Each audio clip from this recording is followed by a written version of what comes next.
గీతాసారము శ్లోకము 10. తమువాచ హృషీకేశః ప్రహసన్నివ భారత సేనయోరుభయోర్మధ్యే విషీదంతమిదం వచః. ఓ భరతవంశీయుడా, ఆ సమయమున నవ్వుచూ శ్రీకృష్ణుడు ఇరుసేనల నడుమ దుఃఖమగ్నుడైన అర్జునునితో ఇట్లనెను. భాష్యము: హృషీకేశుడు మరియు గుడాకేశుడు అను ఇరువురు సన్నిహితుల మిత్రుల మధ్య సంభాషణము జరుగుచుండెను.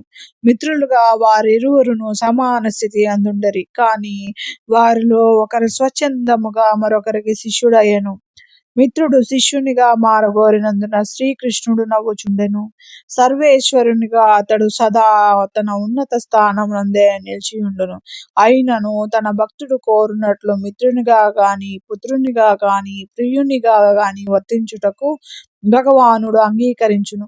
కనుకనే భక్తుడు తనను గురువుగా అంగీకరించినంతనే అతడు ఆ స్థానమును స్వీకరించి శిష్యునితో అవసరమైన గాంభీర్యముతో సంభాషించెను.